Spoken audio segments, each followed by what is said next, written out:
কালকের হিন্দি ক্লাসটা লেখাগুলো একটু অস্পষ্ট ছিল, আমি আজকে একটুখানি ধরিয়ে দিচ্ছি, তারপরের ক্লাস শুরু করছি। ঠিক আছে, প্রথমে বলেছিলাম স্বরবর্ণ।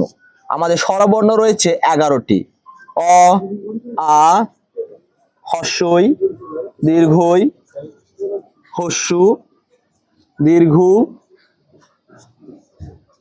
রি, লি এখানে হবে না, এ,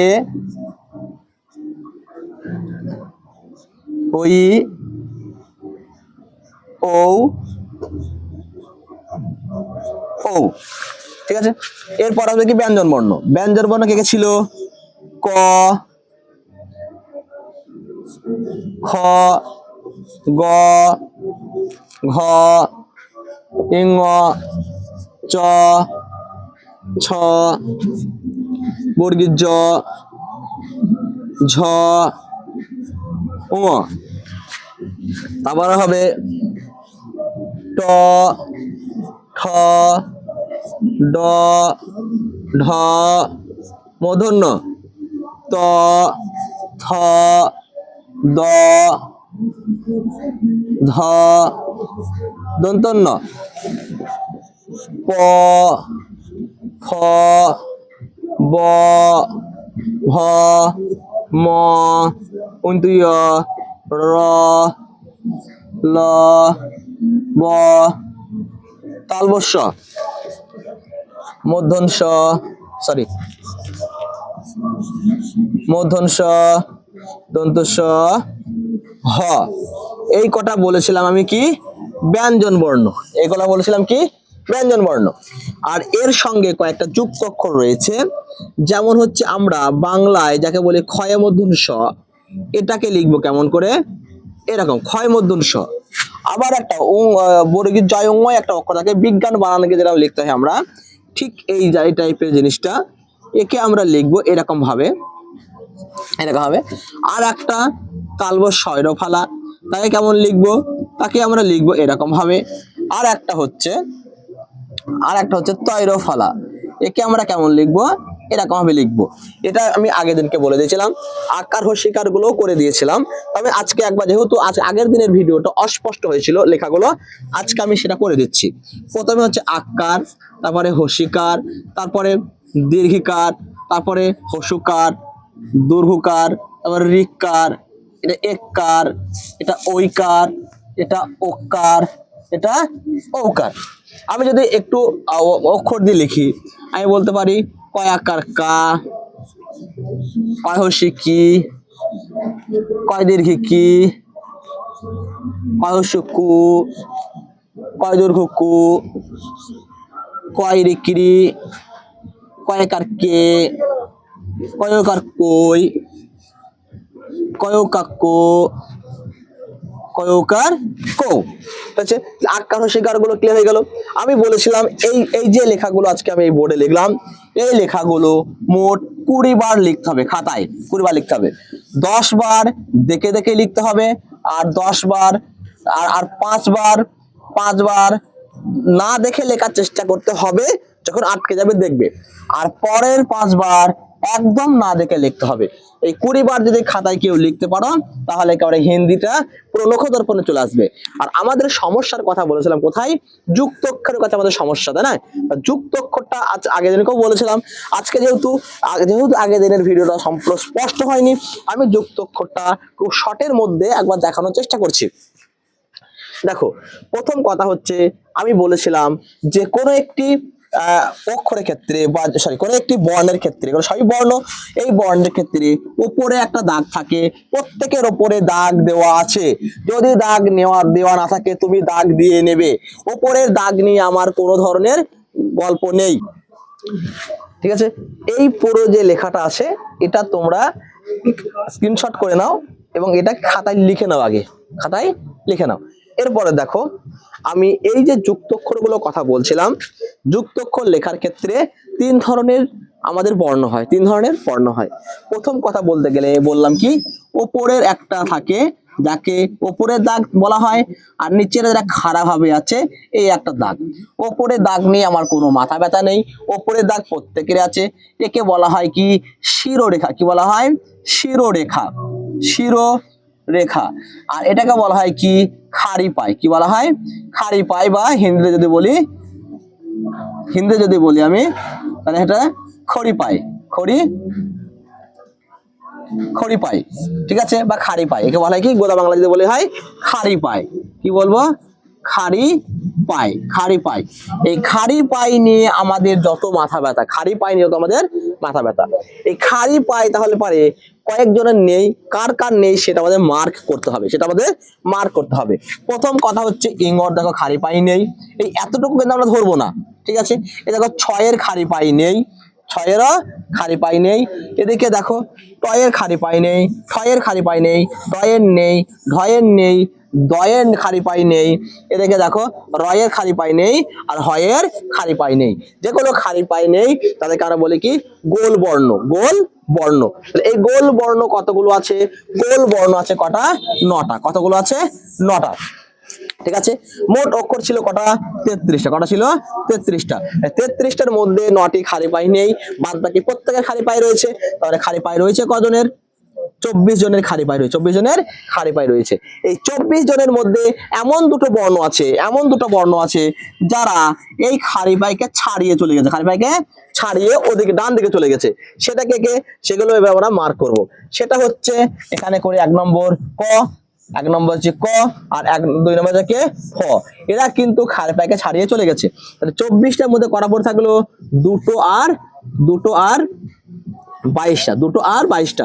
প্রথমে 9টা, তারপর দুটো, তারপর 22টা। আগের দিনকে আমি এগুলো করে দিয়েছিলাম, আর আজকেও আমি একটু শর্ট করে জিনিসটা সম্পূর্ণটা দেখিয়ে দিচ্ছি, ঠিক আছে। আমি কিন্তু হিন্দির ক্লাসগুলো পর চলবে। বর্তনী ক্লাসটা সম্পূর্ণ হবে, বর্তনী ক্লাসটা সম্পন্ন হওয়ার পর তারপরে শুদ্ধ মানে এই বর্তনীর মধ্যেই শুদ্ধ অশুদ্ধ যে বানানগুলো রয়েছে কিভাবে লিখতে হয় প্রত্যেকটা শেখাবো। বর্তনী হবে, এখানে মহাব্রে হবে, এখানে করে বাক্যাংশকে এক শব্দ করানো হবে, তদ্ভব তৎসব সম করা হবে, ওদিকে লিঙ্গ করানো হবে, কারক করানো হবে, সর্বনাম করানো হবে, ঠিক আছে। এখানে বিলোম শব্দ করানো হবে। যতগুলো চ্যাপ্টার রয়েছে এসএসসির জন্য তোমরা যে নিয়মিত আমার ক্লাসগুলো ফলো করো, প্রত্যেকটাই কিন্তু তোমরা খুব ভালো মতো বুঝতে পারবে এবং তোমাদের সমগ্র হিন্দিটার একটা নখদর্পণে চলে আসবে। এবার দেখো এই যে 33টা বর্ণের মধ্যে আমরা 9টি ভাগে ভাগ করেছিলাম যাদের খাড়ি পাই ছিল না, তারপরে দুটো ভাগ ছিল যাদের খাড়ি পাই রয়েছে কিন্তু খাড়ি পাইকে ডান দিকে ছাড়িয়ে গেছে হয়েছে, আর 22টা ছিল যাদের খাড়ি পাই রয়েছে সেইগুলো আর কি, ঠিক আছে। তো এদের যুক্তক্ষরগুলো আমরা কিভাবে করব সেটা একবার দেখে নিচ্ছি। দেখো ইঙ্গ আবার এই প্রত্যেকটার ক্ষেত্রে যুক্তক্ষর করার নিয়ম হচ্ছে এদের ক্ষেত্রে কোনো ধরনের ভাঙা বা অন্য কিছু হবে না। যেমন আমি বলছি আমি সম্পূর্ণ বাংলাতে শেখাবো, তো বাংলাতেই শিখবে। আমি বললাম লঙ্কা, কি বললাম? লঙ্কা, ল ইঙ্গয় কয়াকা, লঙ্কা। তাহলে এখানে যুক্তক্ষরটা কার হচ্ছে? ইঙ্গর হচ্ছে। তাহলে এটা আমি হিন্দিতে কেমন করে লিখবো? হিন্দিতে প্রথমে আমি ল লিখবো, তারপরে ইং লিখবো, ইং, তারপর কয়াকা আছে, কি লিখবো? কয়াকা, লঙ্কা। এইবার দেখো যদি এবার ডাইরেক্ট লঙ্কা, তো ওই জন্য এখানে কি হবে? একটা হসন্ত হবে। কি হবে? একটা বাংলা যেটা বলি আমরা হসন্ত বা হলন্ত বলা হয় হিন্দিতে, ঠিক আছে। হলন্ত বসে যাবে কার উপরে? এই ইঙ্গর নিচে। তাহলে এটা হয়ে গেল কি লঙ্কার যুক্তক্ষর, লঙ্কার যুক্তক্ষর। একে আরেকভাবেও লেখা যায়, সেটা কিভাবে লিখবে? ল ল তারপর লিখবে কি কয়াকা, ল কয়াকা। এখানে থাকবে কি একটা বিন্দি, এই বিন্দির কাজ আমি পরে আসছি। এটাও ঠিক হয়েছে। আবার যদি আমি বলি খাট্টা, কি বললাম? খাট্টা, ঠিক আছে। বাংলায় হচ্ছে খয়াকা টয়টাকা, খাট্টা। সেটা হিন্দিতে কেমন করে আমি লিখবো?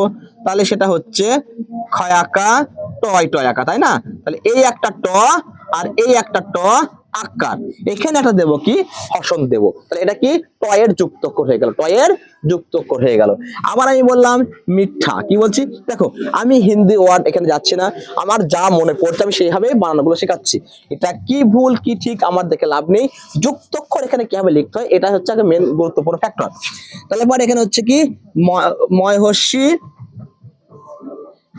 ময়হর্ষি ঠয় ঠয় আকা মিঠা, তাহলে এটা কেমন লিখবো, এটা হচ্ছে প্রথমে ময়হর্ষি লিখবো, তারপরে ঠ হবে, এই একটা ঠ, এই একটা ঠ, আকার হসন, এটা খেয়ে গেল মিঠা। ঠিক আছে, আবার আমি বললাম লাড্ডু, কি বললাম লাড্ডু, লয় আকা ডয় আর একটা ডয়, এটা হস্য, এর কি হবে হসন্ত হবে লাড্ডু। ঠিক এগুলো যুক্তক্ষর ক্ষেত্রে কিন্তু ঠিক এরকম ভাবে আমরা লিখবো। এর যুক্তক্ষর তাহলে এই পর্যন্ত ক্লিয়ার হয়ে গেল, 9টা যুক্তক্ষর আমরা কেমন ভাবে লিখবো। ঠিক আছে, এবার আসে কি এই দুটো যুক্তক্ষরের ক্ষেত্রে, এবার আসবে কি এই দুটো যুক্তক্ষরের ক্ষেত্রে, এটা তোমরা কিসের করতে পারো। ঠিক আছে, এবার আমি আসবো এই দুটো যুক্তক্ষরের ক্ষেত্রে।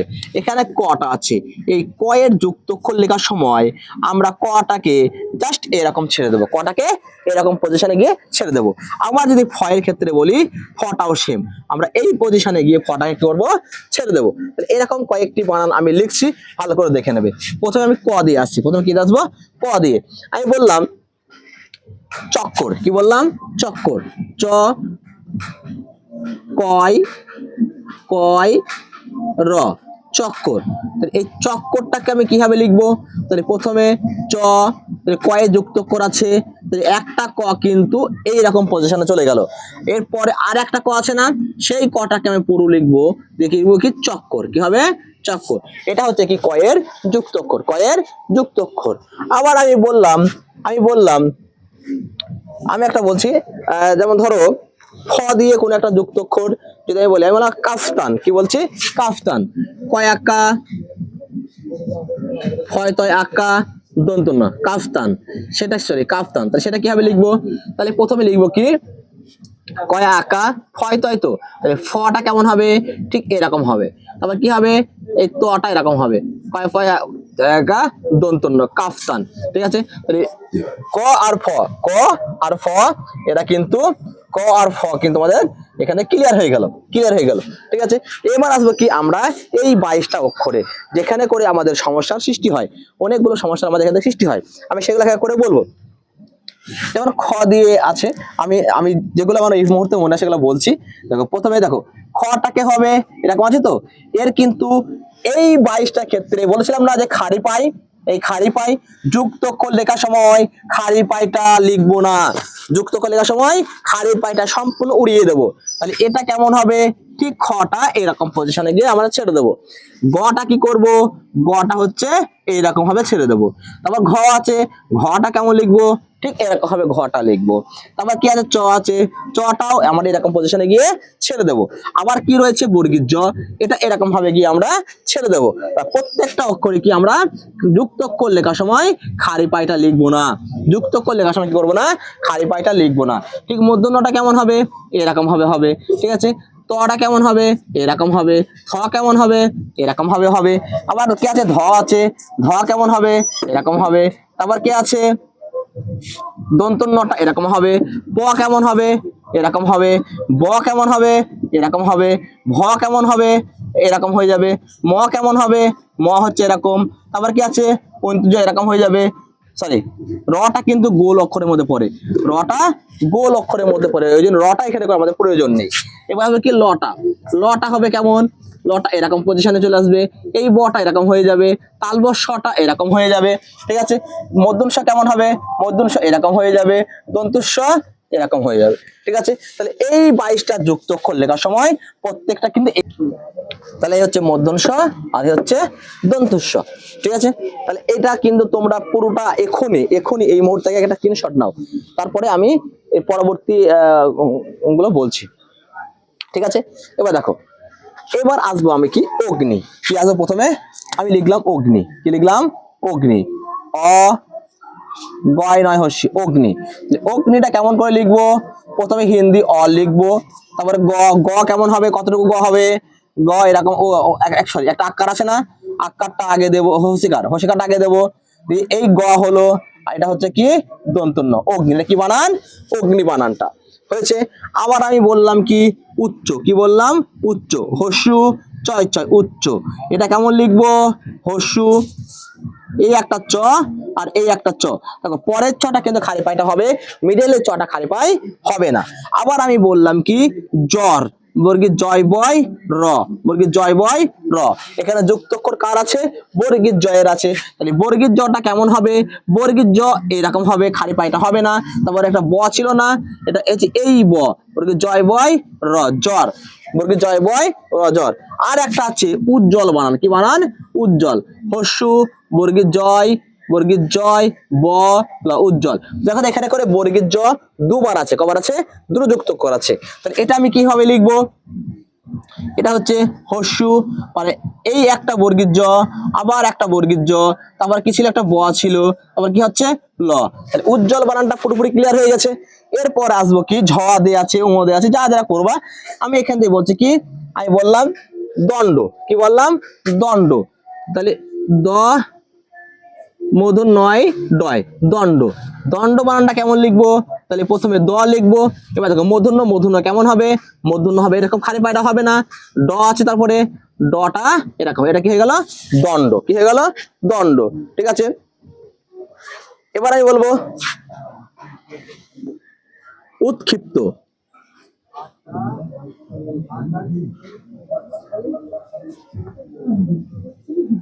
উৎক্ষিপ্ত, কি বলবো? উৎক্ষিপ্ত। উৎক্ষিপ্ত বানানটা এখানে আমি কিভাবে লিখবো? আগে দেখবা। তাহলে এখানে প্রথমে কি হবে? হস্য, ঠিক আছে। এখানে করে কিন্তু এই বানানটা হিন্দিতে লিখতে গেলে এখানে করে কি হবে? এই তটা কি হবে? যুক্ত করে, কি হবে? যুক্ত অক্ষর, উৎক্ষিপ্ত। ঠিক আছে, এবার ক্ষয় মূর্ধন্য ষ, ক্ষয় মূর্ধন্য ষ কেমন হবে? এরকম, ঠিক আছে। উৎক্ষিপ্ত, উৎক্ষিপ্ত পয় তয়, তাহলে পটা কেমন হবে? এরকম হবে, ঠিক আছে। তারপরে ত হবে, এটা কি হবে? উৎক্ষিপ্ত। কি হয়ে গেল বানানটা? উৎক্ষিপ্ত বানান হয়ে গেল, খাওয়া গেল। আবার দেখো আমি এখান দিয়ে বলছি কি, আমি বললাম পাপ্পু, পাপ্পু, কি বললাম? পাপ্পু, পয়াকা পয় পয় হস্য, পাপ্পু। এটা কেমন লিখবো? তাহলে প্রথমে কি পয়া আকা, তারপরে একটা কি হবে? এই একটা প গেল, আবার একটা প গেল, এটা কি হবে? হস্য, পাপ্পু। হয়েছে, ক্লিয়ার হয়ে গেল।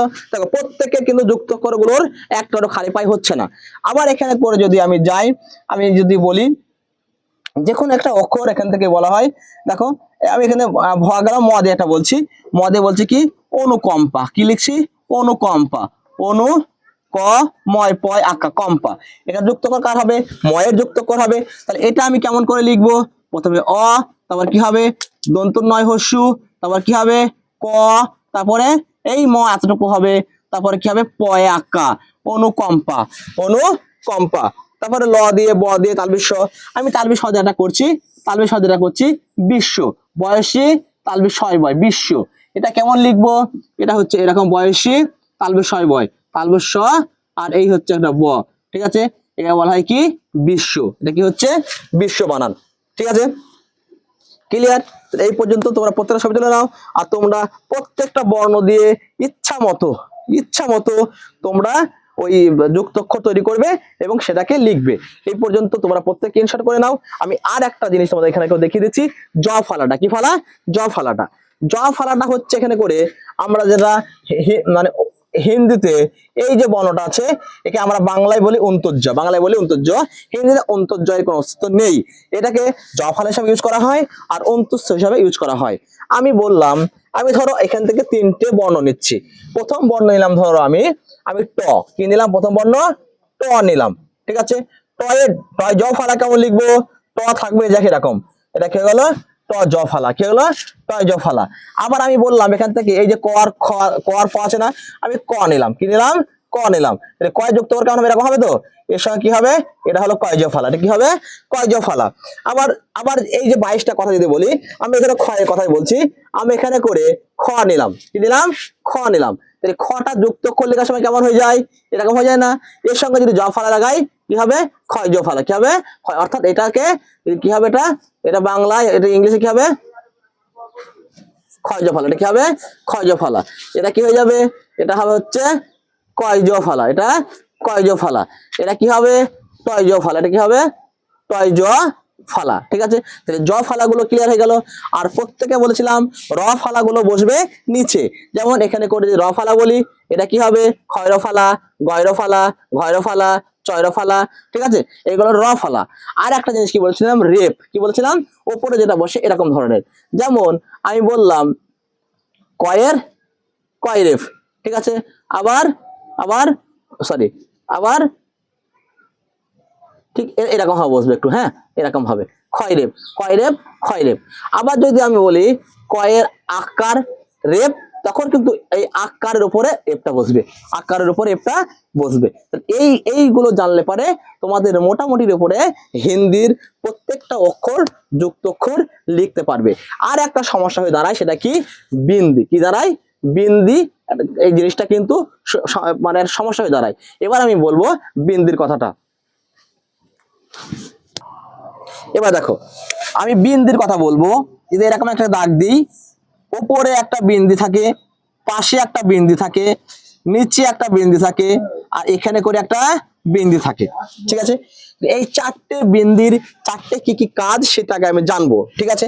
প্রথম কথা আসি আমি এই পাশের বিন্দিটা। এক নম্বর হচ্ছে কি এই পাশের বিন্দিটা। কোথায়? পাশে বিন্দি। পাশে বিন্দি কার থাকে? একটি মাত্র আমাদের বর্ণ রয়েছে, সেটা ইঙ, ঠিক আছে। এর পাশে থাকে বিন্দি, এর পাশে থাকে বিন্দি, এক নম্বর। এবার আসবো কোনটা? তাহলে এটা গেল হচ্ছে এখানকারের। এবার এই বিন্দিটার কথা বলি, এটা তাহলে কোথায়? এরকম একটা বর্ণ থাকে, এই নিচে বিন্দি হবে। এটা কার কার হবে? এর জন্য দুটো মাত্র বর্ণ রয়েছে, একটা ডয়ে বিন্দু র, আর একটা হচ্ছে ঢয়ের বিন্দু র, ঢয়ে বিন্দু র। তাহলে এটা ক্লিয়ার হয়ে গেল। এইবার এটা হচ্ছে কি আরবি এবং ফার্সি। আরবি এবং ফার্সি যে বর্ণগুলো আছে তাদের ক্ষেত্রে এটা ইউজ হয়। সেটা কে কে আছে সেটা যদি আমি বলতে যাই, তাহলে কয়ের নিচে দেখবে কখনো কখনো এটা আছে, আবার ক্ষয়ের নিচে কখনো কখনো এটা আছে, আবার গয়ের নিচে কখনো কখনো এটা আছে, আবার বর্গীর জয়ের নিচে এটা আছে, আর কি ফয়ের নিচে এটা আছে, ঠিক আছে। দেখো, এদের জন্য কিন্তু উচ্চারণের কোনো হেরফের আমাদের করার প্রয়োজন নেই। এটা এইখানে এরকম বিন্দি থাকলে যেমন অক্ষর আমরা সেরকম ভাবেই পড়বো। এরা শুধু আরবি এবং ফার্সি অক্ষর লেখার সময় এগুলো প্রয়োগ করা হয়। তাহলে এই তিন ধরনের, অর্থাৎ এই এক ধরনের, এই এক ধরনের, এই এক ধরনের নিয়ে আমার কোনো মাথা ব্যথা নেই। আমার মাথা ব্যথার কারণ হচ্ছে কি এই ওপরের গাড়ের বিন্দিটাকে নিয়ে। ওপরের গাড়ের বিন্দিটাই হচ্ছে এখানকার মেন মেন জিনিস, ঠিক আছে। তাহলে পরে উপরকারের বিন্দিটা নিয়ে আমি এখন কথা বলবো, ঠিক আছে। এই ওপরের বিন্দিটা লেখার জন্য আমাকে জানতে হবে এই ওপরের বিন্দি হচ্ছে মোট পাঁচটি বর্ণের, মানে এই বিন্দি বোঝায় পাঁচটি বর্ণকে, বিন্দি বোঝায় পাঁচটি বর্ণকে। এক নম্বর বোঝায় হচ্ছে ইংকে বোঝায়, এক নম্বর। দুই নম্বর হচ্ছে যে কে বোঝায়, ঠিক আছে। তারপরে হচ্ছে এখানে করে মূর্ধন্যকে বোঝায়, তারপরে দন্তন্যকে বোঝায়, তারপরে কাকে বোঝায়? মকে বোঝায়, ঠিক আছে। এই পাঁচটি অক্ষরকেই এই বিন্দিটা কিন্তু এই বিন্দিতে এখানে প্রয়োগ করা হয়। তাহলে এটা প্রয়োগটা কি হবে সেটা আমি একটু দেখিয়ে দিচ্ছি, ঠিক আছে। দেখো, আমি একটা শব্দ প্রথমে বললাম, আমি বললাম গঙ্গা। কি বললাম? গ ইঙ ইঙ হসন্ত গয়াকায়, গঙ্গা। কি বললাম? গঙ্গা। এবার দেখো, এইবার এখানে ইঙ আছে না? ইঙ আছে, ইঙ। এইবার এই ইঙর জন্য এটা আগে দেখো, আর এটা লেখা হয় এরকম ভাবে গ গয়াকা, এইখানে বিন্দি, এইখানে বিন্দি। তাহলে পরে এটা কিভাবে হলো দেখবা। এই বিন্দিকে দেখার আগে মানে দেখবো এই বিন্দির পরের কোন শব্দটি আছে, বিন্দির পরে শব্দ নয়, কোন বর্ণটি আছে, বিন্দির পরে কোন বর্ণটি আছে। এই বর্ণটা কি? গ বর্ণ। তাহলে আমরা যদি লিখি ক, তারপরে খ, তারপরে গ, তারপরে হচ্ছে যে ঘ, তারপরে ইং, হয়তো। তাহলে পরে এই চারটের মধ্যে কোনো একটি যদি এখানে করে থাকে, তাহলে অবশ্যই এই বিন্দি মানে হবে ইঙ।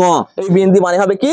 ইঙ, ঠিক আছে। ক, খ, গ, ঘ, এই চারটের কোনো একটি যদি এই স্থানে থাকে, মানে বিন্দির পরের স্থানে থাকে, তার মানে বিন্দি মানে কি হবে? ইঙ, ঠিক আছে। আবার আমি বললাম দণ্ড। কি বললাম? দণ্ড। তাহলে দ মূর্ধন্য নয় ডয়, দ মূর্ধন্য নয় ডয়। এটাকে আমি কেমন লিখতে পারি? দ ড এটা, ঠিক আছে। দেখো তো এই বিন্দির পরের শব্দটি কি আছে? ড। কি আছে? ড। ড কোন সিজে পড়ছে? এটা পড়ছে প্রথমে ট, প্রথমে ট, তারপরে ঠ, তারপরে ড, তারপরে ঢ, ঠিক আছে, তারপরে মূর্ধন্য তো। তাহলে পরে এই বিন্দির পরে শুধু ড কেন? এই চারটের মধ্যে যাই থাকবে, যাই থাকবে, এই বিন্দির উচ্চারণ হবে কি? মূর্ধন্য। বিন্দির উচ্চারণ হবে কি? মূর্ধন্য। আবার যদি দন্তন্য দিয়ে আমি বলি, আমি বললাম দন্ত, কি বলছি? দন্ত। দ, এটা ত, দন্তন্য। দন্ত, দন্তকে আমি কেমন করে লিখতে পারি? দ ত, এখানে কি হবে? বিন্দি, তা নাকি? অর্থাৎ এই ত, এটা কি হবে? ত, তারপর থ, তারপরে দ, তারপরে ধ, তাই নাকি? দন্ত না তো?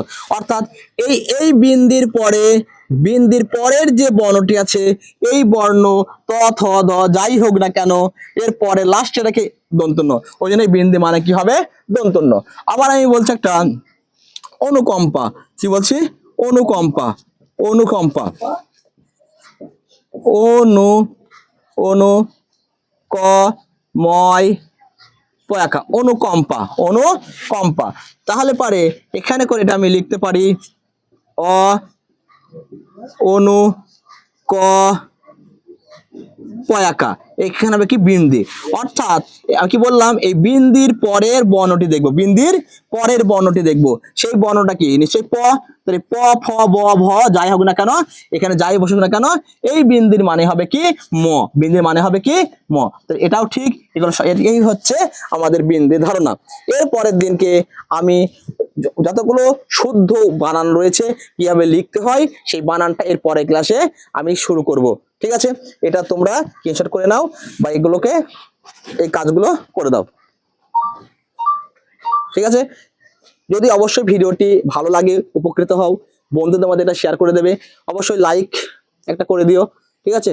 কমেন্টও করবে অবশ্যই। যদি কোনো সমস্যা হয়, কোনো জায়গায় যদি মনে হয় কোনো অসঙ্গতি রয়েছে আমার কথার মাধ্যমে বা আমার এই ভিডিওর মাধ্যমে বা বোর্ডে দেখতে কোনো সমস্যা, সেগুলো অবশ্যই তোমরা আমাকে কমেন্ট বক্সে জানিয়ে দেবে। Thank you.